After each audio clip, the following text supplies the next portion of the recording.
Project Lawful aka Planecrash by Yarwain aka Eliezer Yudkowsky and Lintamande.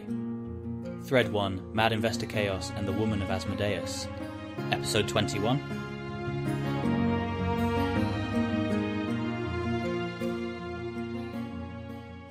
This, plausibly, is going to help. Keltham feels more oriented by knowing what's going on in the background and what kind of surface effects to look for, being caused by what, even if he can't do math to it. Maybe it's a weird vestigial Dath Ilani security blanket thing, but Keltham feels less like he's flailing around in empty air and more like he's flailing around in air that has visible objects in it. I'm reaching the edge of how much stamina I allocated to spend on this. I think next the plan says I try to cast... Keltham has to think back on which spells he actually has. Shit.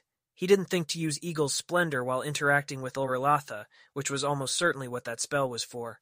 Oh well.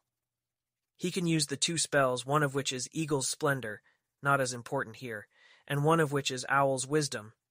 Then have security cast Haste on him, then cast Guidance and try to catch it, then try to catch Read Magic.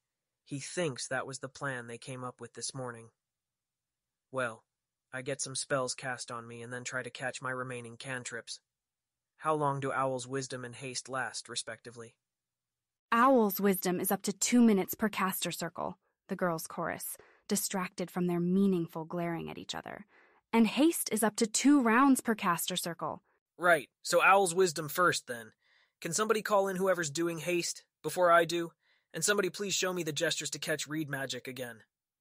Yaisa goes to the door and opens it and returns with the nearest visible security wizard. Everyone else demonstrates how to catch Read Magic. Keltham, somewhat hesitantly, tries casting his first mind-boosting magic that affects himself, given to him by his unknown but hopefully friendly god. The spell Carissa identified as Transmutation, similar to the structure of what Carissa showed him for intelligence boosting. The one that seems more like it should be Owl's Wisdom, going on either tiny intuition or sheer blind guessing passing itself as tiny intuition. It does something. That's Eagle's Splendor, Meritzel beats everyone else to saying. It does charisma. This is truly odd. Something that Keltham has been doing his whole life, without really focusing on it that much, became weirdly much easier. He's aware of his posture, what his posture is saying, how he could change it to project different emotions outward. He knows what he could say to express these thoughts, or even to lie, but exactly because of that, it feels much more like any words he said would be something like a lie, a pose, at least until he became used to this state, and it became more natural. He could fling his arms wide and announce how overjoyed he is, and make it look real, or speak with quietly subdued enthusiasm, and make that look real. But Keltham does not know, under this spell, how to do anything that is real. Might as well go all in while it lasts.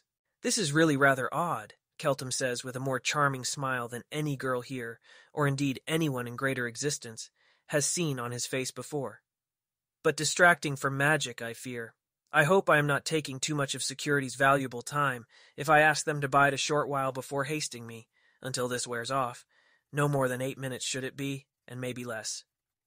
Interesting how dashing gentleman baseline rhythms are coming out in Taldane. He hopes it's at all accurate and not just silly. Of course, as the nearest visible security person smiling. The spell provides no particular aid in interpreting his smile, aside from making it apparent that smiles are a thing one can do in subtly different ways on purpose for subtly different results. I do not know if I will ever request this spell from my god again, and foolish as I am, I forgot to think of this contingency earlier. But does anyone have any simple exercises for me to perform, in the realm of acting and emoting? I'd gain skills and experience if I could, before this spell fades. Pretend to be a duke receiving your idiot son who just got in trouble for rhinoceros racing in the streets, says Tanya. Meritzel's the idiot son. Meritzel takes this in stride and bows. Father? Duke sounds vaguely big and authoritative. Company president? Very serious person? Keltham shifts his bearing older and more dignified, and sorrowful with a hint of frustration. Son, rhinoceros racing again? Really? It's not like last time, Father. Last time I fully acknowledge I was irresponsible and caused a lot of property damage which was rightly taken out of my allowance. This time, We stayed off Queens Avenue entirely and only knocked over one carriage. And furthermore, it wasn't my idea. Callisto challenged me. And I did not think I'd be doing right by you and the name you've honored me with if I refused and had him name me a coward.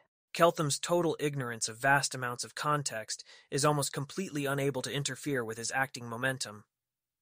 Son, has it ever occurred to you that there is a certain irony, or comedy even, in letting yourself be put into self-destroying situations for fear of being called a coward? I name you meta-coward now. Maritzel heroically manages to keep a straight face at that. Father, should we embrace every injury to our name rather than falsify them? And what, do tell, is this injury to our name, this proposition untrue, which could not possibly hold in any world in which you raced rhinoceroses, and so was decisively refuted by your acts? That I was afraid to race rhinoceroses. Son, your logic, while possessed of a certain local validity, lacks an appreciation of greater contexts. Are you afraid to take half your earnings and set them aflame? Well, not if they're in gold, sir. Right. Gold melts if the flame is hot enough. Anything melts if the flame is hot enough. Do you see where I'm leading with this, my son? You're going to light me on fire if I do this again? With Eagle's splendor running, Keltham doesn't crack up at this. I am saying, son, that like a sufficiently hot fire, the notion of proving oneself unafraid to do things has a certain dangerous generality. How about if, in the future, you prove yourself unafraid of refusing to do things, to prove yourself unafraid of them? Yes, Father. Okay, pretend to be a thief casing a magic shop to learn its protections before you rob it. And Ione, you're a shopkeeper who is trying to figure out whether he's going to make a purchase and whether you'll offend anyone powerful kicking him out. This is, of course, a substantial social favor to Ione, though there's no indication of that in Maritzel's gesture. She might have chosen a classmate at random. Maritzel thinks Ione has got secret connections and or magical bloodlines going for her rather than heresy, and Ione is going to pay for this later, but for this one golden moment, she'll take it for everything it has. "Good evening, sir," Ione says graciously, standing up from her chair. "Can I interest you in a slightly used mud golem?" She gestures at Asmodeus. "It isn't pretty, but that doesn't mean it lacks all possible use." Asmodeus smiles pleasantly and only slightly murderously. Thief? But a master criminal would be picking somebody else to impersonate. Somebody rich from context? Charming rich person? Oh, interesting, his thoughts are moving faster on this subject too. My, you undersell your wares, I think. This is a fine mud golem. Look at its smile. What about this one here? Keltham gestures towards Pilar, and then, as soon as Ione's eyes shift in that direction, Keltham takes several lightning glances around the room before moving his gaze back to Ione. Wow, that's interesting. He thinks his expression somehow did this thing where even if somebody was watching him, that would have looked more natural and casual than it was. "Oh, that one is far more worthy of you, sir." The more he takes out on Pilar, the less he'll take out on Ione, if Keltham happens to be a sadist. An Alaquata original, that one is, from Osirion. Have you ever had the pleasure of owning any golems of Sothis' making? Not yet, I must say. A recent shipment? Fresh as the sparkling morning dew, sir. If it's not too forward of me, can I ask what kind of golems you have in your current collection? Well, that is a bit forward, I'm afraid. We've hardly even met, and here you're asking me about my previous golem history. Keltham slides an inch forward, leans slightly, and smiles flirtatiously at Ione. It seems like a good idea to practice this particular skill at all before the spell wears off. Ione smiles back. It does tend to help in providing a man with an additional golem perfectly to his taste, she says solemnly. Everyone seems incredibly entertained. Of course, Carissa herself seems incredibly entertained, while in reality this is occupying a tiny fraction of her attention, and who is she to say, really, that that isn't true of everyone else? Ione, who presumably isn't stupid enough to have told everyone she's a oracle of Nethys, is pretending. What, exactly?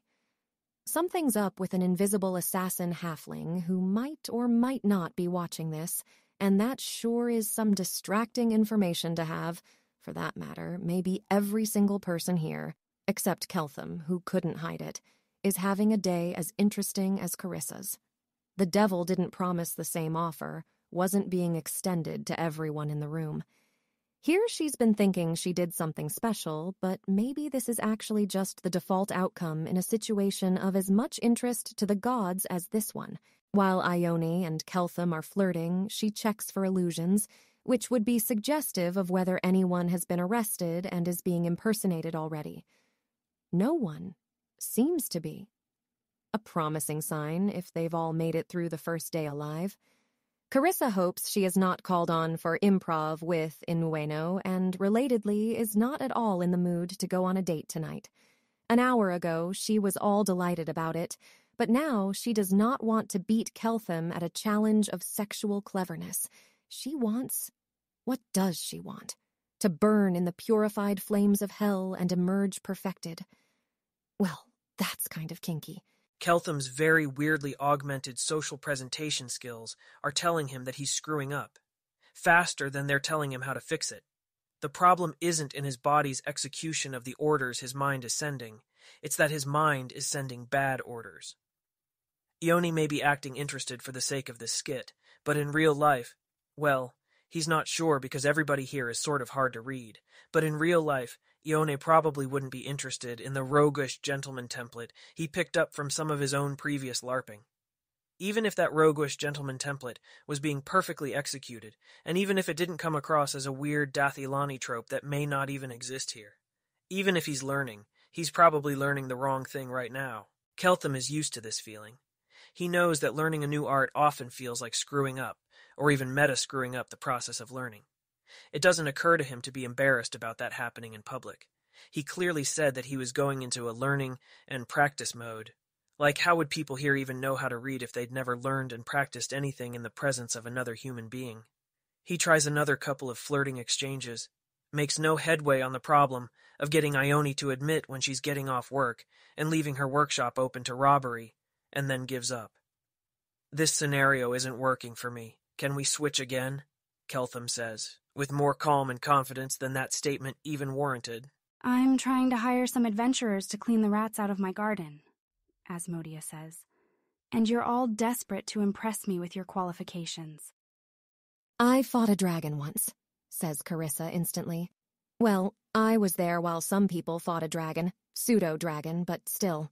They're really rats with wings, they are, and after that, regular rats don't seem so frightening. Unless they've got the plague, which would still be fine. I fought the plague once. Well, I was there while some people fought the plague. I once slew 36 rats in single combat when I was a gladiator slave in Katapesh, says Tonya. I once did that barehanded, says Gregoria. I used the corpse of the first rat to kill all the others. Reliable salesman? Go.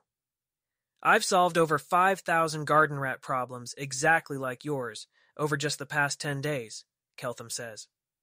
Gladiator slave in kata something sounds unpleasant and like one of those things that's hard to translate into baseline, but you hear a lot of things like that when you're a Dathilani in Galarian. Keltham decides not to put it on his priority list of things to ask about after an instant of internally sighing hesitation. 5,000? says Asmodia. How do you find the time? Subcontractors, Keltham says instantly. And you can cut out the middleman and just hire the subcontractors. I'm one of them, says Pilar. He's the guy you need if you need to hire a lot of contractors, but not if you need to kill a lot of rats. Someone with that big of a rat-killing business has a lot of incentive to be going around releasing rats in everyone's gardens. How much do you trust him? I have solved 1 million rat problems just like yours in the last 10 days, Meritzel says. I battled the rat god Lao Shu Po in Tianxia, and by injuring her grievously decreased global rat problems by 1%. If I even walk near your garden, the rats will run scared. Good comprehension of perverse incentives, Carissa. Keltham wasn't quite sure how much of that kind of knowledge would exist in a place like Cheliax. As a full-service company, we also offer post-action reports on the root cause of your rat problems, Keltham says smoothly. sounding like a much more reliable and businesslike salesperson than all his wild-eyed competitors. If you're concerned about our ethics, we can offer full-service ethical investigations of rat-related companies. Buy all 3 of our services and get 20% off. For half his price, Carissa says. I'll fight your rats, find whoever's spreading rats everywhere, and feed them to the rats.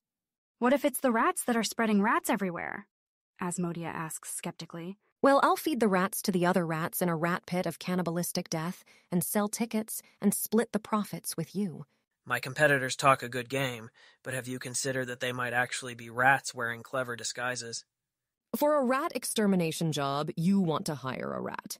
We know how rats think. We know where rats live, and we know what rats fear more than death. For a rat problem, you want the best experts on rats. Most rats are too close to rats to see rats clearly. Our highly trained rat experts, the eagle's splendor wears off. Keltham decides in a split second to try to continue and see how much of a difference it makes and whether anyone says they've noticed. Live in distant, isolated microcities where they do nothing except think about rats and experiment on rats every day. When rats have a rat question, they come to us. You must be very busy, leading the world in rat extermination and rat research and ethics studies and rat infestation origin research, Maritzel says. Unless you know the origins of all the rat infestations before you start, since you're releasing them, your position as the world leader in rat research would easily enable you to do. You don't want a rat or a rat researcher. You want someone whose footsteps make rats tremble. And that's me. Fight against the rat god must have gone pretty badly if you're now reduced to begging for garden assignments. I just hate rats so much I can't stop until they're all dead. What say we all compromise? We'll all do the job together, so she has no other options. Charge her 20 times the price, and split the revenue fairly among ourselves. There are nods all around. Fine, Asmodeus says, flinging her hands in the air hopelessly, and then there are cheers. Are you going to need that haste, says the security wizard tiredly. Yeah, let me swap to Owl's wisdom, and then we'll run through it. Eagle's splendor only wore off a quarter minute ago. For what it's worth, I wanted to see if anyone noticed from outside. Do you only have wisdom and splendor and not cunning? Maritzel asks. I'd use cunning to try to learn spells. I guess wisdom might be better for just trying to understand the basics of how magic moves. Oh, right. I was thinking it might be wiser to try only one mental augment at a time on my first day. And no, my god didn't give me cunning. I think Carissa thought it wasn't a cleric spell. But if somebody else has it, you're the experts. Tell me which one I should use. In general, wizardry goes more off cunning. Cunning is cleverness, math, working memory, visualization. Wisdom is perceptiveness, wordless inference, noticing if your thought patterns are avoiding something. I have cunning, if you want. Key capability loading for catching a cantrip doesn't seem like cleverness and working memory, though, so much as perception and speed. Not saying you're wrong, just voicing my noticed confusion. Yeah, there's honestly an argument that what you're specifically doing wants dexterity rather than any of the mental enhancements. And wisdom is probably fine, even though in general wizards trying to grasp a new concept are limited on cunning. I can give him dexterity too, says the security wizard slightly impatiently. Keltham doesn't need arguments. He's too ignorant for those. He needs somebody more informed to give him the correct decision. Snap poll, Dath Ilani version. Put your hand in front of your face, then move it up if you think I should use wisdom, move it down if you think I should use cunning. How far you move your hand away from face level indicates the strength of your opinion. If you think I'm asking the wrong question, close your hand into a fist to signal defiance of the question itself, but answer anyways. Again, that's up for wisdom, down for cunning, fist to complain about the question. Keltham demonstrates by moving his hand in both directions as he speaks, and briefly closing it into a fist. The girls watch each other nervously and settle on a moderately strong recommendation for wisdom, which all hands then converge towards. An optimist might conclude this was because they're familiar with the theorems governing rational agents persisting in disagreements they have mutual knowledge of. A Chelish person would likely interpret their uniform recommendation in the same spirit as their uniform smiles. Okay, those people just looked at each other and adjusted their votes. Later, he will explain some important concepts about presenting unadjusted first impressions to avoid info cascades. Or better yet, just closing your eyes until you've moved your hand into place. That seems like it would be a simpler and more robust rule for non-Dathilani. But Security Guy seems impatient, so for now he'll quietly hope that that resolution procedure had any kind of shard of law within it, for aggregating their knowledge. At least Carissa picked an opinion, wisdom, and stuck with it, and she's probably the most expert. Keltham casts Owl's wisdom on himself, and Keltham the object snaps into focus to Keltham the perceiver. His first thought is that keepers would trade out of preference sexual favors or do crimes for this spell.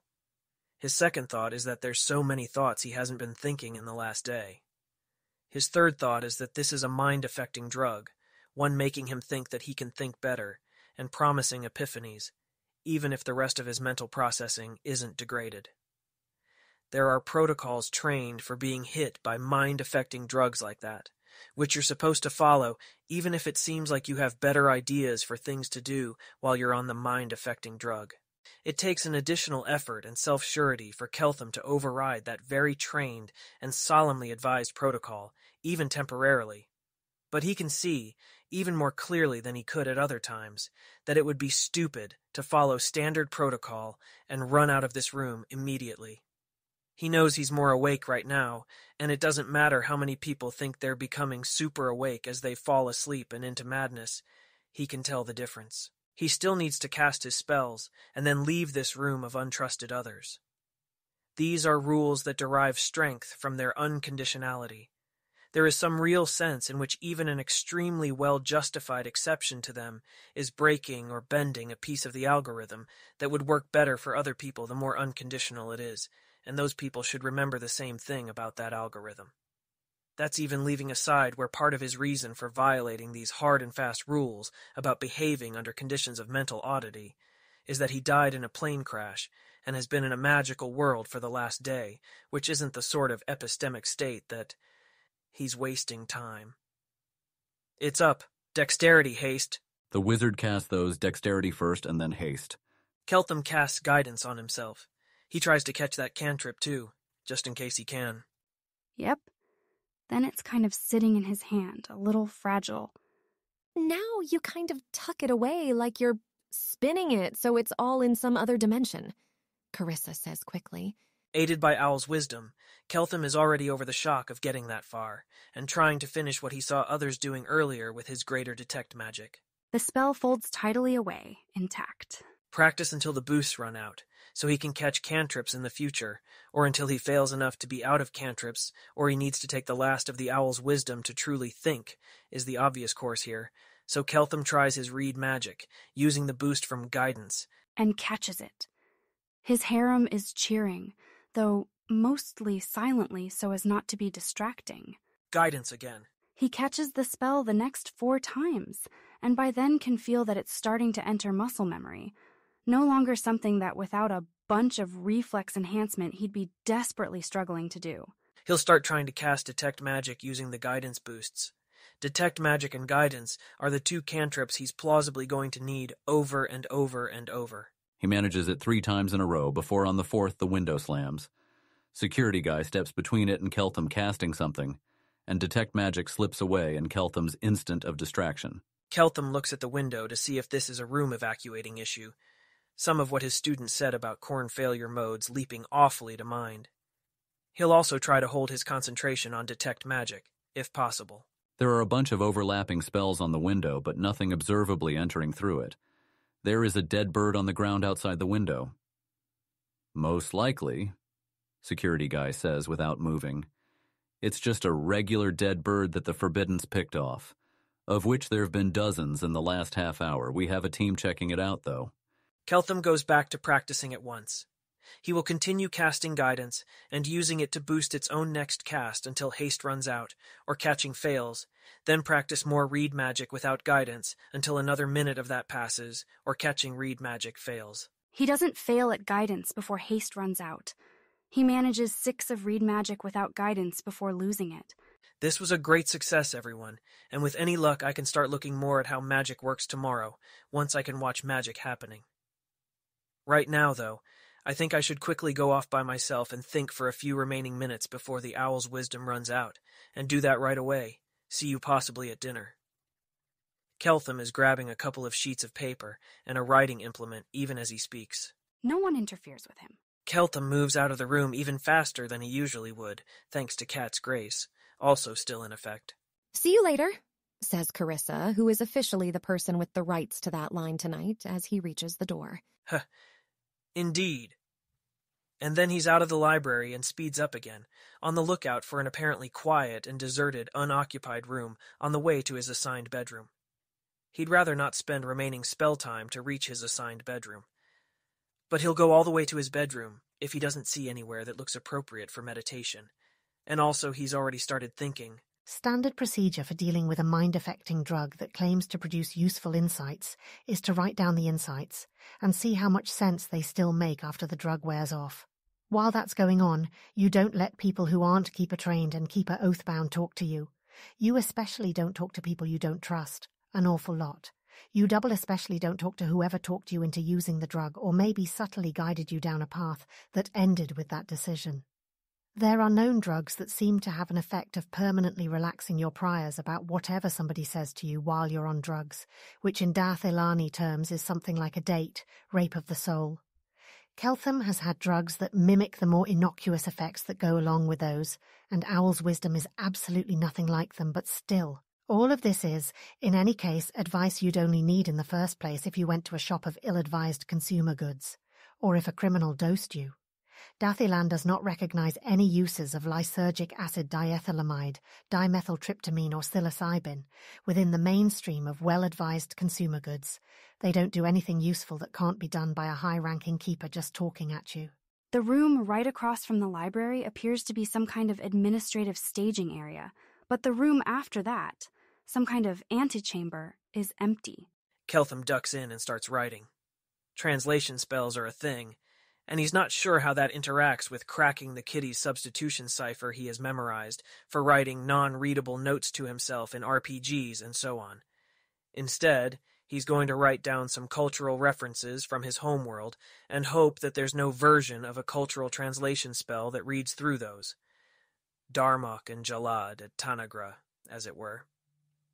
He doesn't have time to think through very much. The first priority is just to write out all the things he hasn't been thinking. Notes to himself to hang the thoughts upon, to be followed up later. Blue and orange is the first thing he scratches out. There's a constant drumbeat of hints that the people around him operate on a very alien and possibly inhumane morality, and he's been saying things to himself like Carissa was probably making a joke he failed to get when she talked about tossing the rats into a pit to cannibalize each other and selling tickets to that like people would pay to see it. There's a whole history of little pings like that, and his brain pushing back at the dissonance with, maybe it was a joke I didn't get. And he can see that now, while he's got Owl's wisdom running. Subverted true man show, he writes out next. The girls all wore permanently cheerful expressions during class. Meritxell and Ione and everyone else didn't read as any less genuine to him than their usual selves read while they were acting out routines. Like they were all experienced actresses, like they were all already acting. But they're not running a well-designed, full, immersive reality TV show trope on him either. If they were really such good actresses with smart people and smart scripts behind them, they wouldn't be giving that away by wearing permanently cheerful smiles during class, or by not acting awkward when they were called on to act out new, weird scenarios. They're not trying to prevent him from realizing that they all have and are using acting abilities like he got from his charisma boost, which, if they were actually constructing a false reality around him, would be the first thing they'd try to avoid him knowing. Keltham also makes a note in the back of his mind, not for the first time today, that if they don't get adequate governance support and don't end up with more urgent priorities, inventing ballpoint pens sure seems like it should be a moneymaker. The next part is hard for him to write. It feels like it's a betrayal of the person that he'll be when this temporary boost wears off, to think about this part, to write down the anchor for it. But he can't unsee it, and it's already too late. There is a commonly held wisdom, in Dathilan, about the way a human mind is put together, that it is a thing made of little subtle tensions and balances and internal compromises.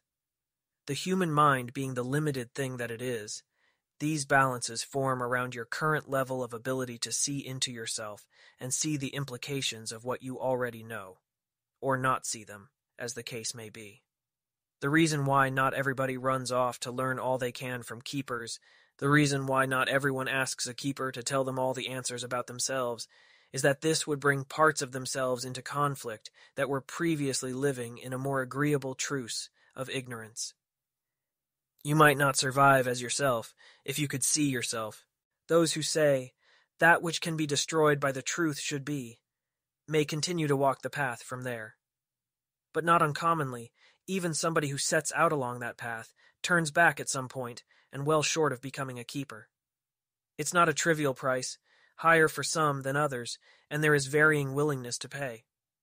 A lot of the reason why keepers exist as what they are is that the people who have large comparative advantages there, in how little they'll be hurt by knowing themselves, or how much they really internally want to keep going anyways, are conceived of by larger society as being paid to throw themselves on that grenade, so others don't have to.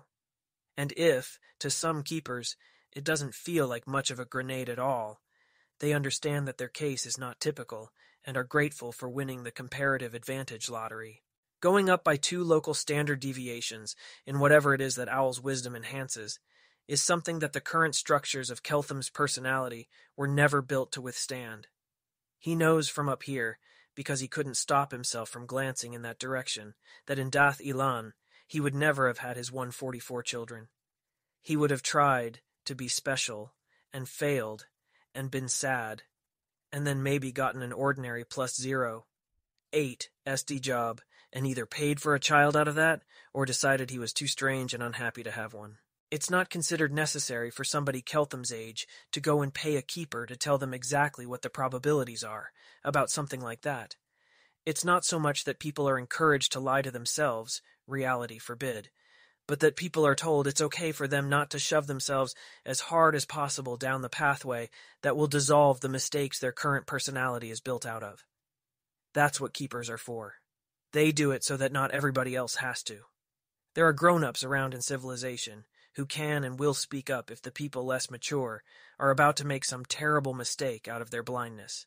So you do not need to rush ahead to be a keeper. If you'd rather be a little less coherent, a little more yourself and your mistakes and your contradictions, a little more human, for a time, but it's too late now for Keltham to go back, because also in the common wisdom is that once you see what it is, you weren't letting yourself see. Once you know which mistakes your personality is founded upon, or even if you're trying hard not to know it, to the point where it's becoming a big internal battle, well, at that point, you're supposed to give it up. It means that, well, sorry, you are that smart now. Like it or not, you are that wise. You did grow up that much, whether or not you wish to stay a child for longer. It's time to move on. And the part where he was going to fail at his life's goals, in Dath Ilan, isn't even the important thing that he can't help but see now, about himself. Realize now, at this level of wisdom. There was a question asked once of some bright children, among whom Keltham was numbered, in a class where he had seemed to be among the oldest and worst performers, a class assembled of kids who were faster than Keltham, and young Keltham had, by that time, already seen through some of the lies told to children. He was past his experience with finding that lightly injured adult on his way home. He had learned that children are sometimes put into contrived situations meant to teach them things. Keltham was suspicious already before the key moment. He had already guessed that he was meant to learn in this class something about what it feels like to be surrounded by others faster and more knowledgeable and even younger than you are. But in this guess Keltham proved to be wrong. He was not the one there who was to learn a lesson that day. The class was on self-integrity and, relatedly, morals, a class taught directly by a watcher over children, not entrusted to older children at all. And the watcher told the class a parable about an adult coming across a child who'd somehow bypassed the various safeguards around a wilderness area and fallen into a muddy pond and seemed to be showing signs of drowning, for they'd already been told then what drowning looked like. The water in this parable didn't look like it would be over their own adult heads, But I doubt in the parable they'd just bought some incredibly expensive clothing, costing dozens of their own labour hours, and less resilient than usual, that would be ruined by the muddy water. And the watcher asked the class if they thought it was right to save the child, at the cost of ruining their clothing. Everyone in there moved their hand to the yes position, of course, except Keltham, who by this point had already decided quite clearly who he was, and who simply closed his hand into a fist, otherwise saying neither yes nor no to the question, defying it entirely. The watcher asked him to explain, and Keltham said that it seemed to him that it was okay for an adult to take an extra quarter minute to strip off all their super expensive clothing and then jump in to save the child. The watcher invited the other children to argue with Keltham about that, which they did, though Keltham's first defence, that his utility function was what it was, had not been a friendly one or inviting of further argument.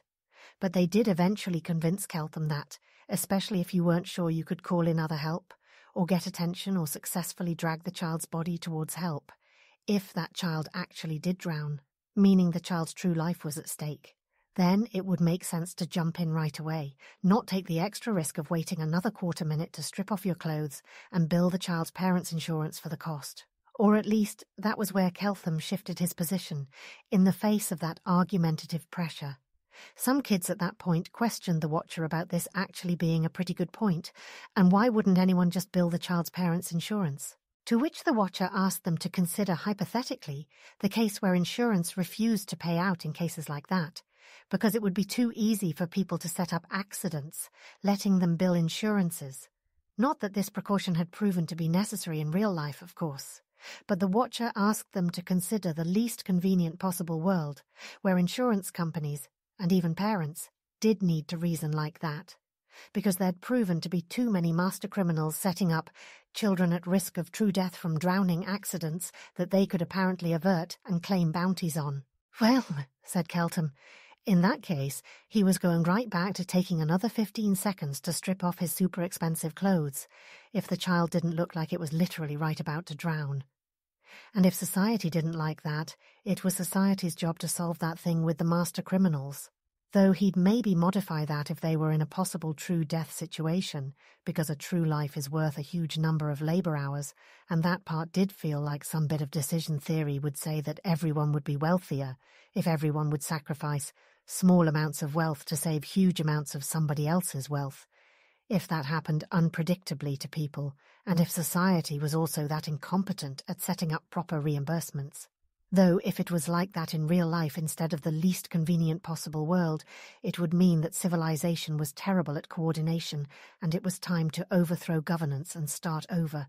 This time, the smarter kids did not succeed in pushing Keltham away from his position, and after a few more minutes the watcher called a halt to it and told the assembled children that they had been brought here today to learn an important lesson from Keltham about self-integrity. "Keltham is being coherent," said the watcher. "Keltham's decision is a valid one, given his own utility function," said the watcher. "You were wrong to try to talk him into thinking that he was making an objective error." "It's easy for you to say you'd save the child," said the watcher, "when you're not really there, when you don't actually have to make the sacrifice of what you spent so many hours labouring to obtain. And would you all please note how none of you even considered about whether or not to spend a quarter minute stripping off your clothes, or whether to try to bill the child's parents' insurance, because you were too busy showing off how moral you were and how willing to make sacrifices. Maybe you would decide not to do it if the 15 seconds were too costly. And then, any time you spent thinking about it would also have been costly. And in that sense, it might make more sense given your own utility functions, unlike Keltham's, to rush ahead without taking the time to think, let alone the time to strip off your expensive, fragile clothes. But labour does have value, along with a child's life, and it is not incoherent or stupid for Keltham to weigh that too, especially given his own utility function. So said the watcher. Keltham did have enough dignity by that point in his life not to rub it in or say "told you so" to the other children, as this would have distracted them from the process of updating. The watcher spoke on then about how most people have selfish and unselfish parts, not selfish and unselfish components in their utility function, but parts of themselves in some less law-aspiring way than that. Something with a utility function, if it values an apple 1% more than an orange, If offered 1,000,000 apple or orange choices, will choose 1,000,000 apples and 0 oranges. The division within most people into selfish and unselfish components is not like that. You cannot feed it all with unselfish choices, whatever the ratio. Not unless you are a keeper, maybe, who has made yourself sharper and more coherent, or maybe not even then. Who knows? For it was said in another place, it is hazardous to non-keepers to know too much about exactly how keepers think. It is dangerous to believe, said the Watcher, that you get extra virtue points the more that you let your altruistic part hammer down the selfish part. If you were older, said the Watcher, if you were more able to dissect thoughts into their parts and catalogue their effects, you would have noticed at once how this whole parable of the drowning child was set to crush down the selfish part of you, to make it look like you would be invalid and shameful and harmful to others if the selfish part of you won, because you're meant to think people don't need expensive clothing, although somebody who spent a lot on expensive clothing clearly has some use for it, or some part of themselves that desires it quite strongly. It is a parable calculated to set at odds 2 pieces of yourself, said the Watcher, and your flaw is not that you made the wrong choice between the 2 pieces. It was that you hammered one of those pieces down. Even though with a bit more thought, you could have at least seen the options for being that piece of yourself too, and not too expensively. And much more importantly, said the Watcher, you failed to understand and notice a kind of outside assault on your internal integrity. You did not notice how this parable was setting up 2 pieces of yourself at odds, so that you could not be both at once, and arranging for one of them to hammer down the other in a way that would leave it feeling small and injured and unable to speak in its own defence. If I'd actually wanted you to twist yourselves up and burn yourselves out around this, said the Watcher, I could have designed an adversarial lecture that would have driven everybody in this room halfway crazy, except for Keltham. He's not just immune because he's an agent with a slightly different utility function. He's immune because he instinctively doesn't switch off a kind of self-integrity that everyone else in this class needs to learn to not switch off so easily. It was a proud day for Keltham, and a formative one, that Dathilan had acknowledged that the alien in their midst might have his uses, like making it slightly easier to demonstrate a useful children's lesson for a class full of the smarter and more altruistic kids who would actually grow up to matter. But even so, there's a difference between growing up in a world that has no place for you and no use for you and respects nothing about you, versus a world which has a place for you and some use for you, and never really actually admits you can get some things right a little faster. Keltham doesn't review all that in his mind. There isn't enough time left on the owl's wisdom for that. The other thing he sees, from up here, is the point that his mind was put together the way it is, including the part where he's a kid, who doesn't have to rush down the path to stare at things, like the truth, that he couldn't have made a difference in Dathilan, and including the part where his contribution to diversity is pursuing the way of being selfish, and the things that selfish people can see faster than others. His whole self was put together, based on the assumption that he's in Dathilan, where, if Keltham is like that, terrible things won't happen to him. Or to other people. Golarion isn't Dath-Ilan. His entire self and personality and emotional balance was assembled around beliefs that might not still be true. Probably aren't true. Keltham doesn't try to make any big decisions right now. He shouldn't. That's not what you do when you're on a new mind-affecting drug that is promising all kinds of startling revelations about yourself and what a foolish, wrong person you've been. But it's something that he needs to think about after the spell wears off. Drowning child, Keltham writes on the paper. Sorry.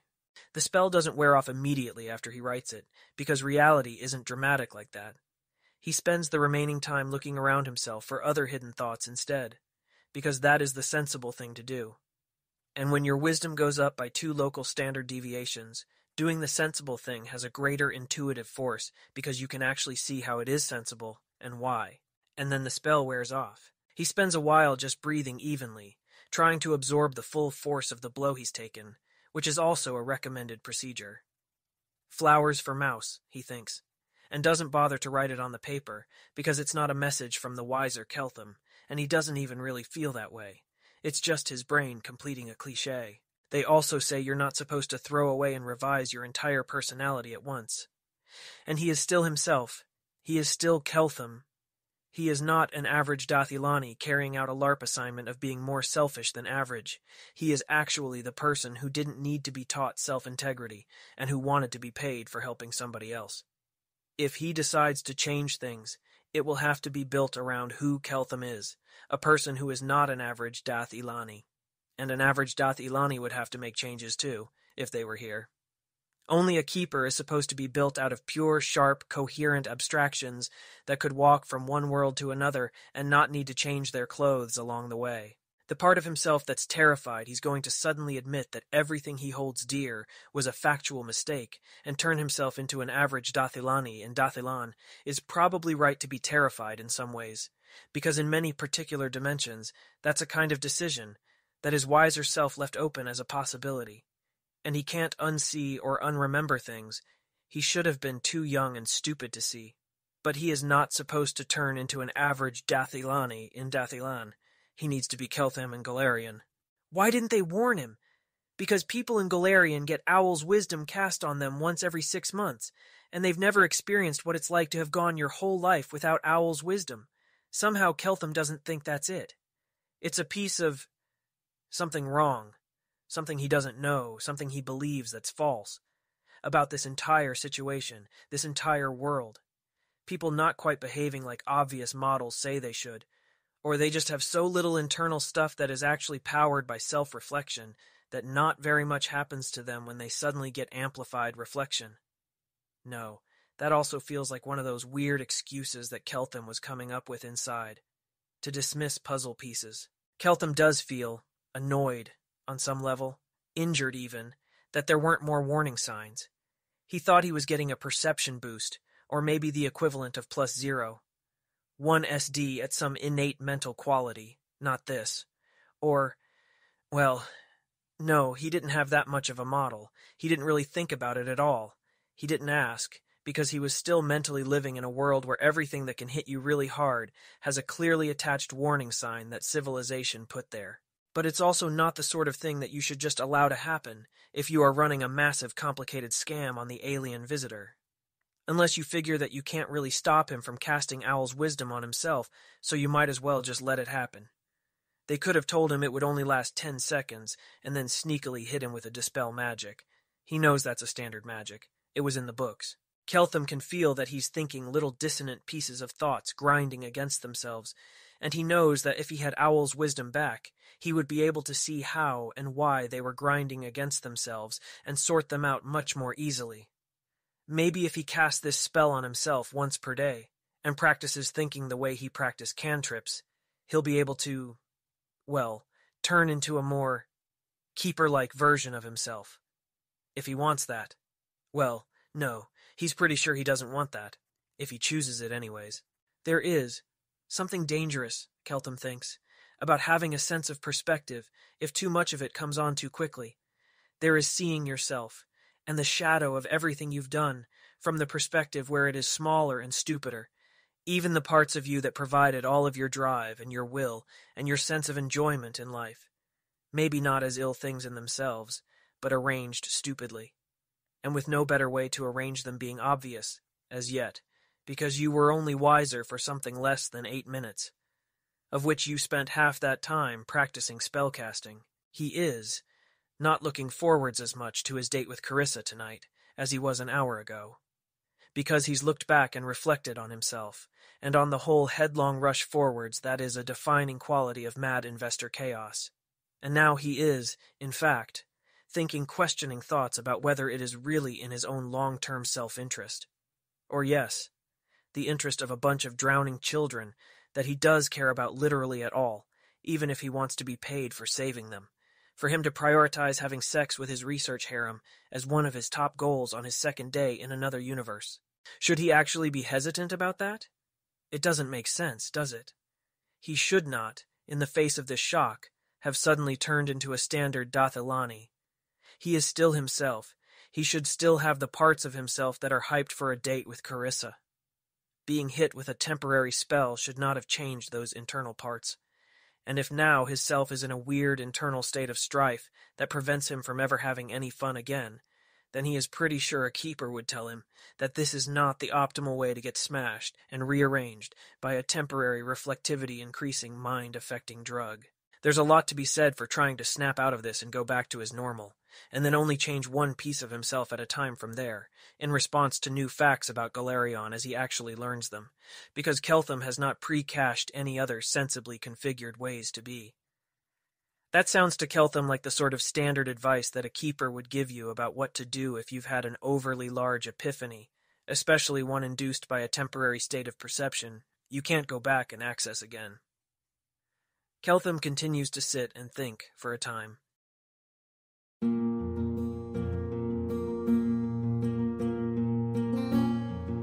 If you wish to support the production of this AI-voiced reading of Planecrash, please visit patreon.com/AskWhoCastsAI. Any help is appreciated.